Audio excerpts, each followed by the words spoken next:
साथियों, बात करते हैं दिल्ली की एक घटना के बारे में, जहां पर एक बच्ची जो है वो सद्भावना पूर्वक कुत्तों को खाना खिला रही थी, कुत्तों को खाना परोस रही थी। लेकिन कुत्तों का वो झुंड जो है वो आक्रामक था, हिंसक था और अचानक कुत्तों का झुंड जो है उस बच्ची के ऊपर हमला कर देता है। दोस्तों, इस घटना के बाद, हमले के बाद उस बच्ची की मौत हो जाती है। उसके बाद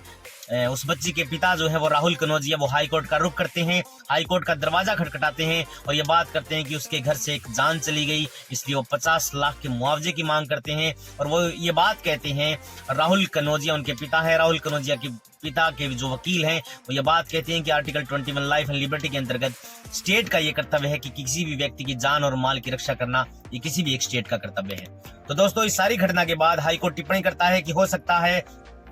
कुत्तों को खाना खिलाना अच्छा हो, कुत्तों को खाना खिलाना हमारे लिए बेहतर हो कि हम किसी को खाना परोस रहे हैं, लेकिन ऐसा अगर आप करते हैं तो कुत्तों का जो खुद के दम पर खाना ढूंढने की जो क्षमता है उसको आप नष्ट कर रहे हैं। ये कुत्तों का काम है कि वो किस तरीके से अपने खाने को मैनेज करे, लेकिन कई बार इसका उल्टा हो जाता है। अगर आप खाना परोसते हैं तो आए दिन ये घटनाएं हमें सुनने को मिलती हैं कि कुत्तों ने जो है वो किसी भी व्यक्ति पर जानलेवा हमला कर दिया है। इसके बाद हाईकोर्ट जो है वो ये बात कहता है कि संबंधित अथॉरिटीज को 10 दिन के अंदर स्टेटस रिपोर्ट जो है वो सबमिट करने की बात कहता है कि 10 दिन के अंदर आपको रिपोर्ट पेश करनी है कि इस संदर्भ में आपका क्या रुख है और आप जो है वो इस तरह की घटनाओं को रोकने के लिए आपने क्या अरेंजमेंट्स किए हैं।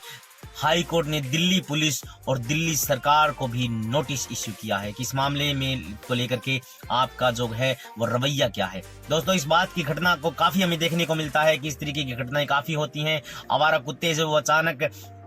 किसी भी व्यक्ति पर हमला कर देते हैं और उनके वकील का तो ये भी कहना है कि इन कुत्तों का अरेंजमेंट्स किया जाए, आवारा कुत्तों को यहाँ से दफा किया जाए और स्टेट से कंपनसेशन की मांग भी राहुल कनौजिया ने की है। तो दोस्तों, क्या अब हाईकोर्ट जो है वो आगामी रुख अपनाएगा, क्या हाईकोर्ट जो है वो इस मामले को लेकर के क्या डिसीजन अपना देगा, ये आगामी दिनों में क्लियर हो जाएगा। थैंक यू दोस्तों।